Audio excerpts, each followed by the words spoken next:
UFC 314 is on our doorsteps, and today I'll be bringing you guys my full card predictions and breakdown for every single fight on this super stacked card. It does suck that we lost Jeff Neal versus Carlos Prates. That was going to be one of the best fights on the whole card, but this fight card is still super stacked either way, and I'm excited to bring you guys my predictions. So like the video if you like the video, subscribe to my channel, and let's get into it. Kicking off this card, we have Tresean Gore taking on Marco Tulio, and a lot of people are just completely writing off Tresean Gore, picking, oh, Marco Tulio, easy.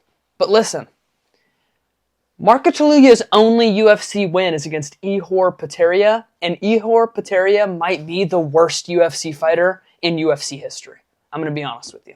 He might honestly be, okay, not in UFC history, he's one of the worst fighters on the roster. That's what I'm trying to say. Or he was. I'm pretty sure he got cut. But he definitely was when he was in the UFC. I'm pretty sure his only win was Shogun Hua's retirement fight. So, dude, I mean, Ihor Potieria sucks. But Marco Tulio got 2 wins on the Contender Series. One by a lackluster decision that didn't even get him a contract. And then another one by sparking his guy out cold in the second round. And then he also slept Ihor Potieria in a little over a minute in their last fight. And that was his UFC debut. And now he's taken on his second fight against Tresean Gore. Tresean Gore did have a terrible start to the UFC, losing a couple fights early, and then he got booked to fight Bo Nickel, and that probably would have done his career in right there if he actually wound up not pulling out of that fight. But he did pull out of that fight, he got another fight in the UFC, and now he's got back-to-back wins by standing guillotine. That is super rare, and he is a very good grappler. Tresean Gore, he is a pretty decent wrestler. He actually is pretty chinnable. I am going to take Marco Tulio by KO, but don't be writing off Tresean Gore. He is a very good fighter, and he does have some real sneaky submissions. Maybe he'll pull off a back-to-back standing guillotine, but I'm not going to pick that to happen. So give me Marco Tulio by a first or second round. KO. Moving on, we have Sumer Dolce taking on Mitch Raposo, and here's the thing about Mitch Raposo. He had one fight in the UFC, and that one fight was against Andre Lima, and he took Andre Lima to a split decision. And Andre Lima, he's very good. Right, and that has been proven over his last couple fights. But a few fights ago when he fought Mitch Raposo, he was not as good as he is now, not even near that. Andre Lima also took that fight on very short notice, or Mitch Raposo took the fight on very short notice. I can't remember. Somebody did, right? And almost nothing happened in that fight, right? It was a split decision, but it wasn't a scrap that Mitch Raposo, it's not like Mitch Raposo took it to Andre Lima. Nothing happened, and Andre Lima, oh, yeah, I remember this. Mitch Raposo took this fight on like 2 days' notice, and I'm pretty sure Andre Lima played it super passive because he didn't know what Mitch Raposo was going to give him. And now he's going to be taking on Sumer Dolce, and I get that Sumer Dolce is on a 3-fight losing streak, and a lot of people might think, oh, he's washed up. But he is only 29, right? And Sumer Dolce is only 29 years old, so I get that he's on a 3-fight losing streak, but he's still young, he can still improve, and his losses are to Charles Johnson, Tim Elliott, and Matt Schnell. Okay, Matt Schnell is a very bad loss, all right? I remember watching that fight. He was wobbling Matt Schnell all over the place, and then Matt Schnell just found some Hail Mary submission, all right? So Sumer Dolce, he is very good, and the only guys that he's losing to are guys at the caliber of Charles Johnson and Tim Elliott.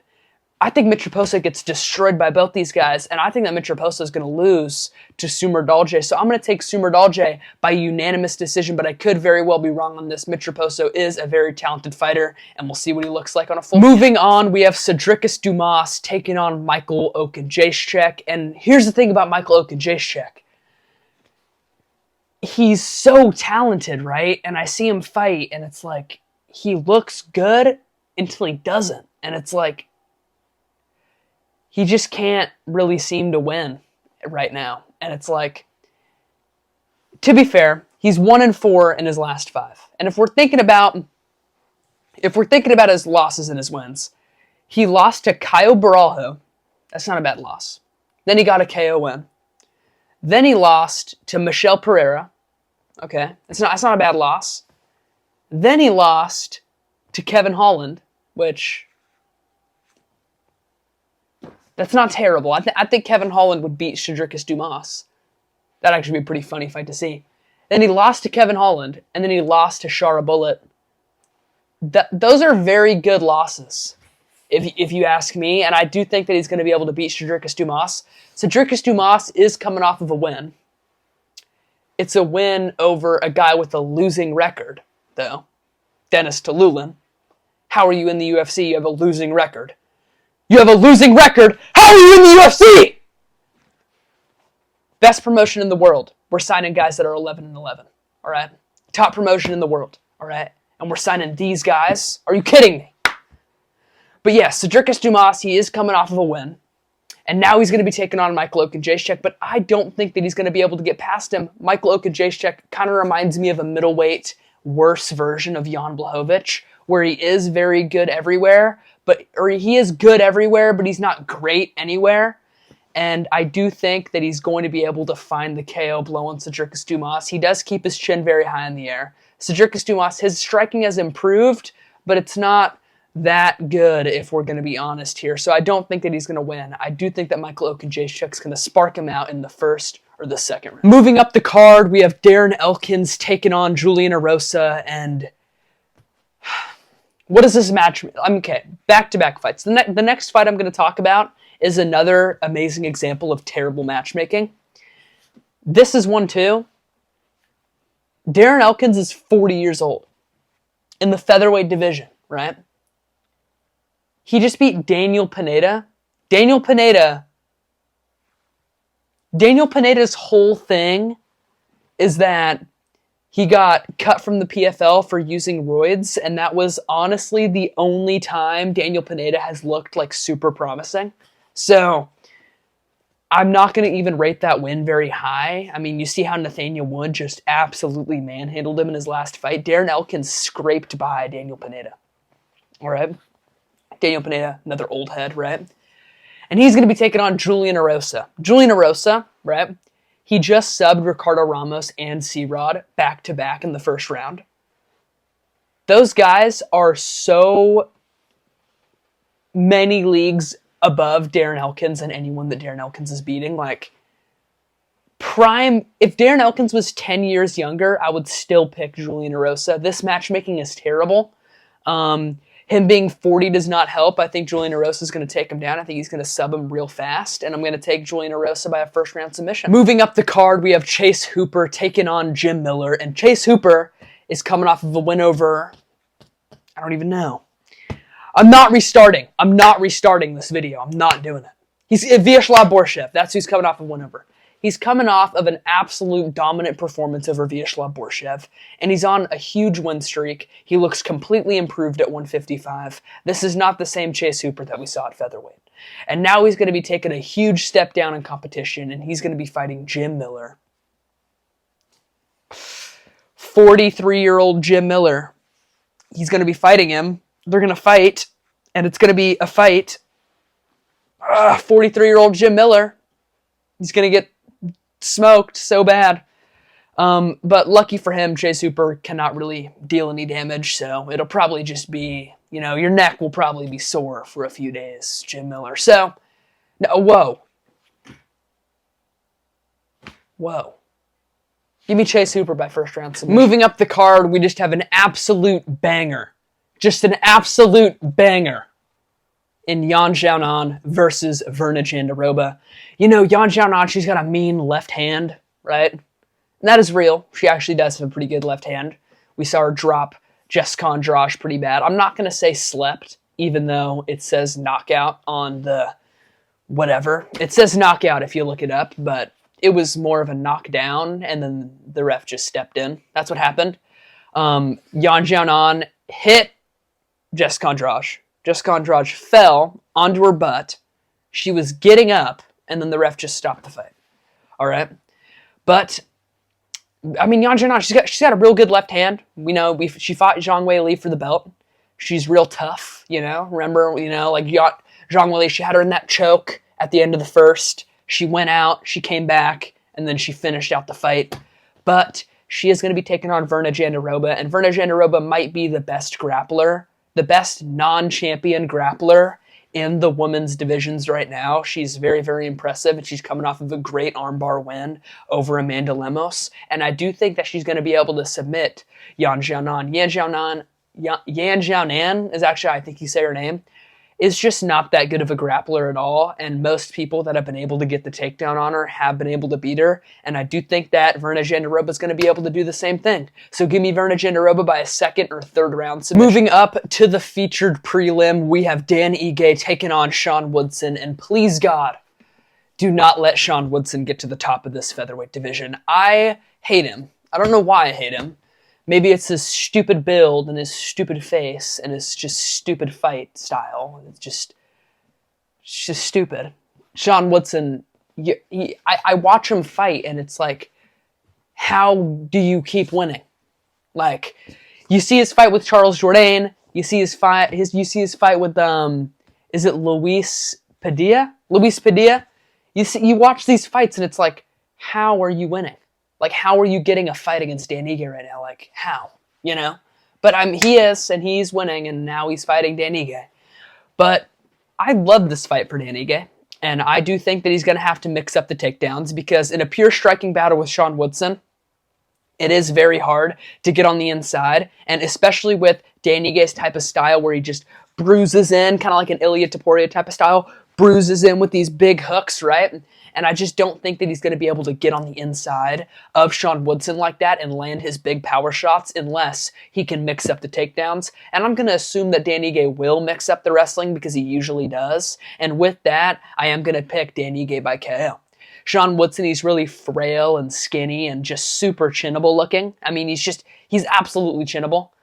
He's been dropped before. He got dropped by Luis Padilla. You're getting dropped and 10-8'd by Luis Padilla. You're getting slept by Dan Ige, and that's a fact. So I am going to be taking Dan Ige by a first round KO after, give me a second round KO after a first round of a lot of wrestling, and I think he's going to come out hot in the second and sleep Sean Woodson with his left. Kicking off this pay-per-view card, we have Nikita Krylov taking on Dominic Reyes, and okay, maybe I'm missing something here, but where has Nikita Krylov been?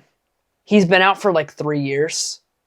I don't know what he's been doing, but I remember he was supposed to fight Ryan Spann on a fight night, and then he pulled out due to an illness, and then never showed up for 3 more years. But now he's back, and he's fighting Dominic Reyes, and I actually think that Nikita Krylov is very, very, very good, and he's one of the most underrated fighters on the entire roster. People don't even talk about him because he's been out for so long, but if you look back at his recent fights, man, I mean, he's on an absolute tear in this division, and he's very, very talented. He's a great striker, he's a great grappler, he's a submission threat, he's a KO threat, anywhere, there's always a threat for Nikita Krylov. And Dominic Reyes, man, I get that he beat Dustin Jacoby, and then beat maybe the worst version of Anthony Smith that we've ever seen. Actually, absolutely the worst version of Anthony Smith that we've ever seen. He was literally asking Dominic Reyes to hit him just so he could feel something.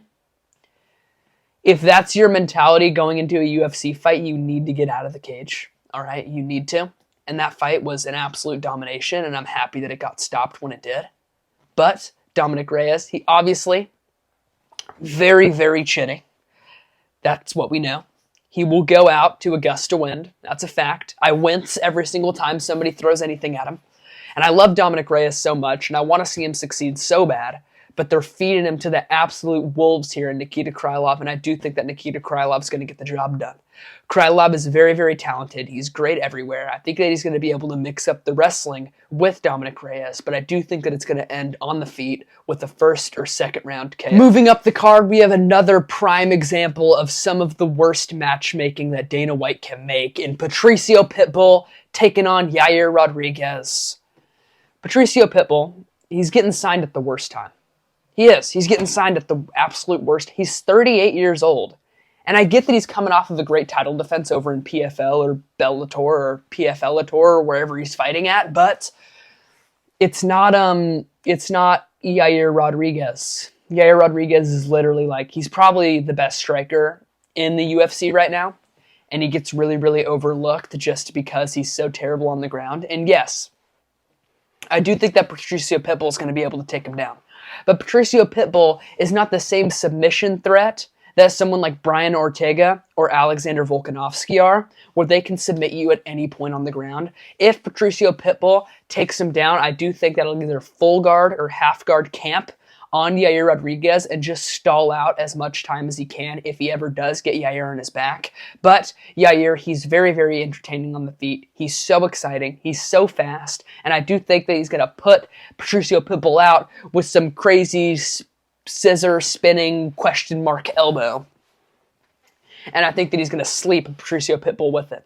So give me Yair Rodriguez by a first or second round KO after maybe a couple takedowns from Patricio Pitbull and maybe even a couple stuffs from Yair Rodriguez. Moving up the card, we have the people's main event in Bryce Mitchell taking on Gene Silva. The battle of Jesus versus Satan, the battle of good versus evil. We have Gene Silva taking on Bryce Mitchell, and I get it. Everybody was picking Gene Silva to begin with, even me.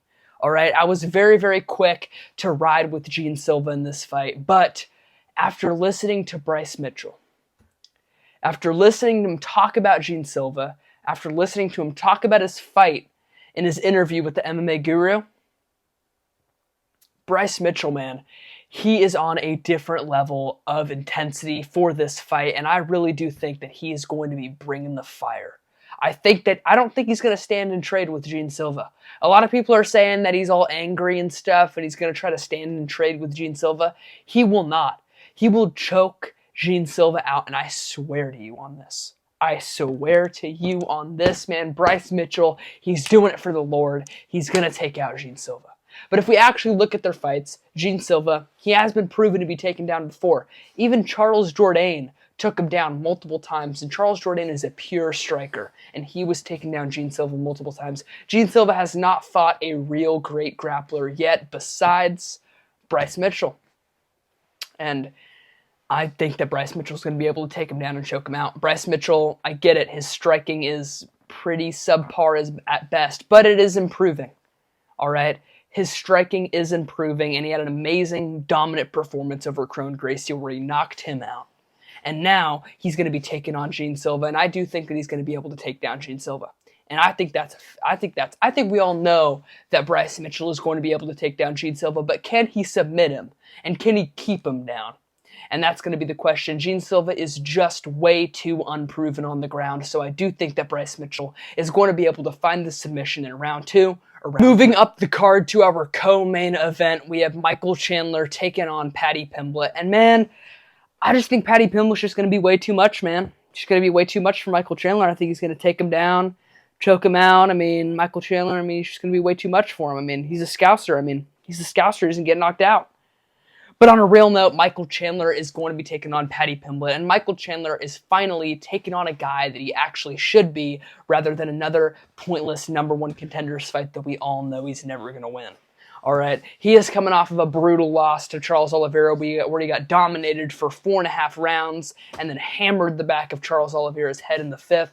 But he did have an amazing 5th round against Charles Oliveira, and I do think that he's going to be able to come out pushing the pace on Paddy Pimblett. And if Michael Chandler comes out guns blazing in the first round like he did against a guy like Dan Hooker, Paddy's getting slept, all right? Paddy Pimblett throws his left hook, right? And whenever he throws his left hook, his right hand drops and his chin kind of just floats up. And I do think that Michael Chandler is going to catch him right on the chin, dude. You see his fight with Dan Hooker? That is the exact fate that I see Paddy Pimblett getting. Michael Chandler's KO on Dan Hooker is exactly how I think this fight's going to go, and I think that Michael Chandler is going to put him out in the first round.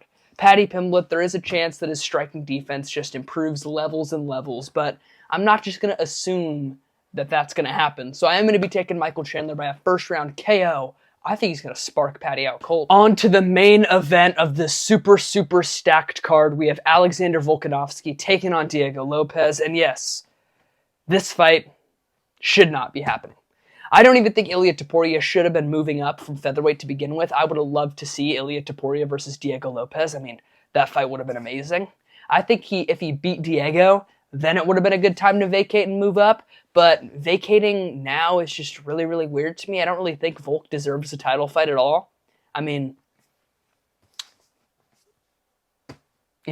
But I do think that Volkanovski is going to be able to beat Diego Lopez. A lot of people online are saying that I've seen that Diego Lopez is going to catch him with this big uppercut or his big hook that he loves to spam, but I just don't think that he's going to be able to spam uppercuts and hooks and actually knock out Volk like he does with all these other guys. I mean, Volk is not a Brian Ortega level striker. Volk is not a Sadiq Youssef level striker. He's not going to be able to just go out there and just spark him in the first. I mean, I just don't think it's going to happen. Volkanovski is very, very smart. He's very, very tactical with his striking. I get that Ilia Topuria and Islam Makhachev knocked him out, but they perfectly timed their precision. I mean, just perfect precision on their shots. Ilia Topuria backing him up, coming in, hook, back him up against the corner. Volk's trapped. You can't do nothing. Hook over the top. It clips Volk on the temple, and he goes out. Islam Makhachev, hand fighting so perfectly, feinting the jab, throwing that rear leg body kick, giving Volk something to think about. He comes in with the cross and times that head kick perfectly, nicks Volk across the temple, and puts him out cold. I don't think that Diego Lopes has this skill and this ability that Islam and Ilia Topuria possess. I mean, I just really don't think that he does, and I think that Volkanovski is going to be able to wither the storm of Diego Lopes. He is a known gasser. Diego Lopes is a very known gasser. His cardio sucks. After the first round, he's going to gas out against Volk. He's going to push for that KO against Volk in the first. He's going to gas, and I think that Volk's going to be able to piece him up in the second, third, fourth, and fifth. I mean, I get it. Diego Lopes definitely could go and spark out Volk. You know, maybe I've seen Volk's Instagram. He's like swimming with sharks and traveling the world and stuff. And it's like, you really should be locked in training, but Volk is more shredded than ever. And I do think that Volk is going to be able to, I think Volk's going to come out locked in, mind focused on getting his belt back. I don't think that he's going to be looking at, you know, Volk had this aura of invincibility when he fought Ilia Topuria, and I don't think that he's going to carry that into this fight. I do think that Volkanovski is going to be able to get the takedowns, mix in the grappling, and after Diego Lopes gasses out, I think that he's going to be able to start piecing him up on the feet. So I am going to take Volk by a 4th or 5th round TKO, and maybe even a 49-46 decision. And who's with me?